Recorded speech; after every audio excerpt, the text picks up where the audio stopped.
Nama saya Dian Wahyudi dengan NIM 201012410013. Kalian akan mempresentasikan hasil tugas saya, yaitu tugas tentang Socratic questioning mengenai perancangan penelitian. Tema besar yang diambil dalam penelitian saya adalah Perturb and Observe atau PNO and Incremental Conductance IC, Algorithm Effectiveness under Unpredictable Weather Condition in Tropical Regions. Jadi dalam penelitian ini saya ingin membandingkan dua algoritma yang ada pada MPPT, yaitu PNO dan IC, yang mana dalam penelitian nanti akan dilakukan percobaan atau eksperimen di wilayah tropikal yang mana cuacanya tidak dapat diprediksi. Berdasarkan Socratic questioning ada 6 pertanyaan. Yang pertama adalah memperjelas pemikiran dan pemahaman, menantang asumsi, memeriksa bukti dan alasan, mempertimbangkan perspektif alternatif, mempertimbangkan implikasi dan konsekuensi, serta pertanyaan evaluasi. Dalam prosesnya nanti penelitian ini akan menjawab 6 pertanyaan Socratic ini dan akan dijelaskan pada slide selanjutnya. Yang pertama, pertanyaan Socratic yaitu memperjelas pemikiran dan pemahaman. Jadi ditanya apakah masalahnya dan apa contoh yang bisa diberikan dari penelitian ini. Yang pertama masalahnya adalah penurunan efisiensi PV di cuaca tropis yang tidak stabil. Seperti kita tahu, PV sangat bergantung pada cahaya matahari, sehingga ketika cuacanya tidak stabil maka hasilnya pun tidak akan efisien. Yang mana cuaca tropis itu sangat identik dengan cuaca yang tidak stabil. PV tanpa MPPT responsif itu tidak akan menjadi efisien. Contohnya adalah ketika awan menutupi PV, algoritma MPPT harus cepat menyesuaikan karena tadi harus mempertimbangkan efisiensi dari PV, sehingga MPPT yang dipakai harus bisa menyesuaikan apa saja algoritma yang bisa digunakan. Dalam penelitian ini akan dibahas bagaimana algoritma PNO dan IC merespon situasi seperti itu. Yang kedua adalah menantang asumsi. Asumsi utamanya adalah kondisi cuaca tropis itu berubah-ubah, berdampak pada performa PV. Algoritma PNO dan IC memiliki respon yang berbeda. Asumsinya itu karena pertanyaan Socrates adalah menantang asumsi, sehingga harus dipertimbangkan apa yang terjadi jika asumsinya tidak benar. Jika asumsinya yang diasumsikan tadi tidak benar, maka penelitian ini tetap memiliki validasi yang empiris, sehingga akan menunjukkan algoritma mana yang andal walaupun mungkin asumsinya tadi tidak sesuai. Dan dengan begitu sehingga diperlukan algoritma yang lebih adaptif daripada PNO dan IC. Pertanyaan ketiga adalah memeriksa bukti dan alasan. Bukti awalnya adalah PNO itu sederhana namun lambat dalam merespon, sedangkan IC itu kompleks tapi responsif. Penelitian yang ada itu dilakukan pada iklim-iklim yang non-tropis, sehingga pada penelitian ini dilakukan ada novelty, yaitu dilakukannya eksperimen pada iklim yang tropis. Simulasi yang digunakan itu dengan MATLAB untuk memberikan gambaran awal. Setelah mendapatkan gambaran awal, selanjutnya dilakukan verifikasi dengan eksperimen lapangan. Pertanyaan yang keempat adalah mempertimbangkan perspektif alternatif. Perspektif alternatif di sini karena saya membahas algoritma MPPT, PNO, dan IC, sehingga alternatifnya adalah algoritma yang lain. Itu ada fuzzy logic, ada particle swarm optimization, dan artificial neural network atau ANN. Kenapa kemudian PNO dan IC yang dipilih?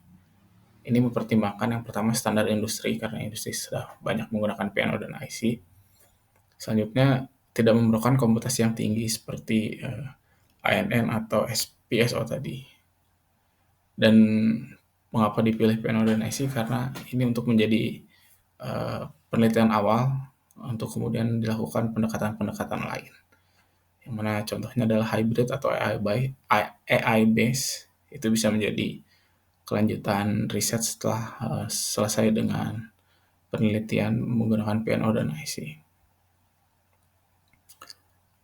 Yang kelima adalah mempertimbangkan implikasi dan konsekuensi.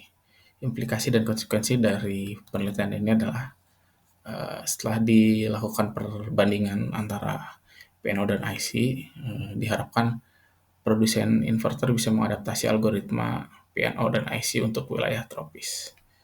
Pelaku PLTS di wilayah tropis juga memiliki panduan untuk memilih MPPT yang sesuai, apakah PNO atau IC atau mungkin algoritma lain yang akan disarankan setelah penelitian ini selesai.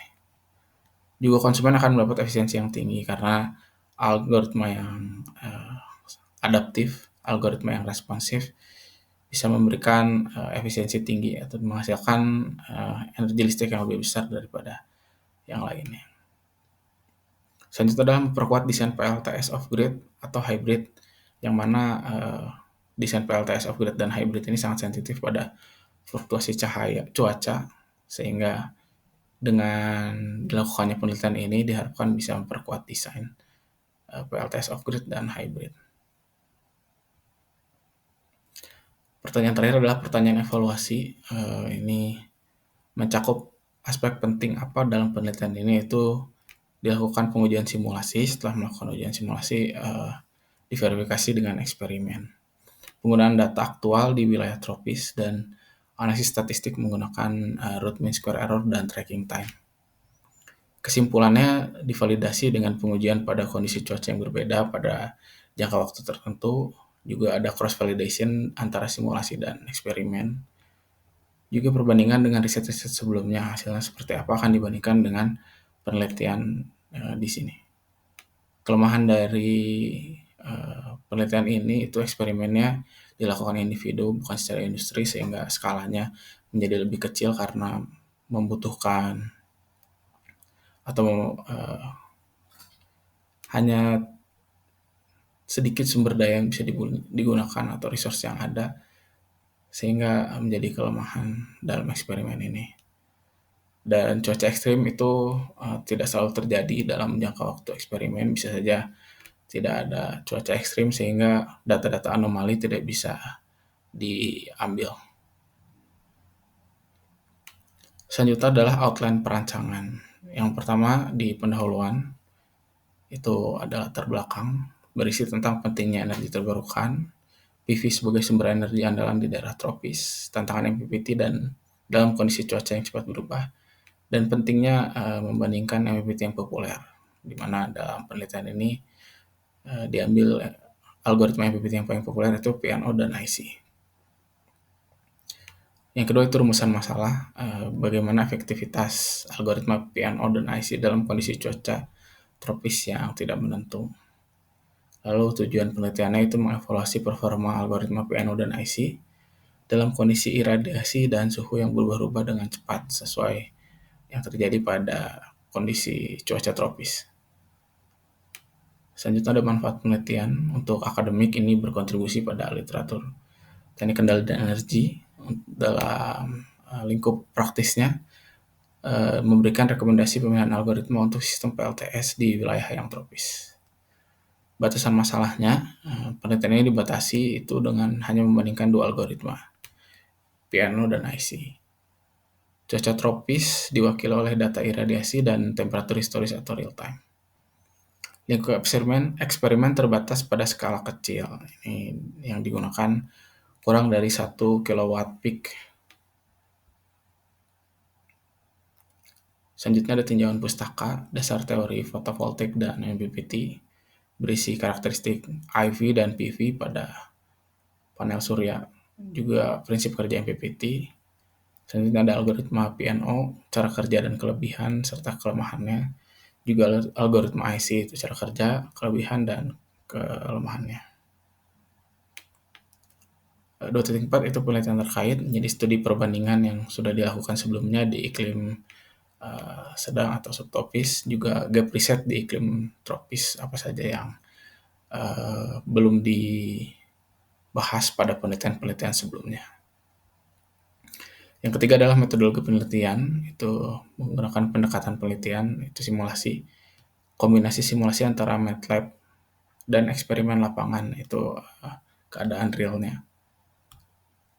Sebab kedua adalah desain sistem PV, jadi skema blok sistemnya itu dari panel menuju ke MPPT menuju ke beban. Selanjutnya akan dibahas spesifikasi panel, inverter, sensor mengenai radiance, suhu, arus, dan tegangan. Sebab selanjutnya itu desain algoritma MPPT, jadi diagram alir atau flowchart dari PNO dan IC.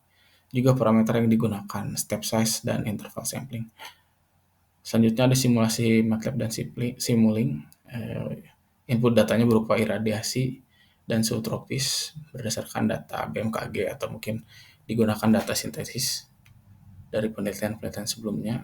Yang selanjutnya adalah output, daya keluaran, waktu tracking, dan stabilitas. Di eksperimen lapangan pada sebab selanjutnya itu lokasinya pada area terbuka dan dengan data cuaca yang tersedia. Dilakukan pengukuran terhadap iradiasi, suhu, tegangan, arus, dan daya. Metode switching algoritma dari hari ganjil menggunakan PNO dan hari genap menggunakan IC. Parameter evaluasi kerjanya itu efisiensi FMPT dilamakan dengan persentase, juga waktu pelacakan, overshoot, dan fluktuasi daya. Dilakukan parameter MAI dan RMSI terhadap Pmax. Yang sebab selanjutnya metode analisis data. Ini menganalisis statistik, mean, standar deviasi, dan komparatif grafis dan table. Bab keempat ini mengenai rencana pengumpulan dan pengolahan data. Jadi durasi simulasinya itu 1 minggu data waktu real dengan variasi cuaca, dan durasi eksperimennya menggunakan 7 hari operasional. Toolsnya ada Datalogger, MATLAB, Excel, atau Origin untuk plotting. Bab selanjutnya itu jadwal penelitian menggunakan Gantt chart. Studi literatur dilakukan pada bulan pertama dan kedua, simulasi MATLAB di bulan kedua dan ketiga, perancangan dan setup alat di bulan ketiga, pengujian eksperimen dan lapangan ini dilakukan bersamaan di bulan 3 dan keempat, analisis dan evaluasi di bulan 4 dan 5, penulisan dan penyusunan tesis dilakukan di bab kelima. Sekian yang bisa saya jelaskan, terima kasih.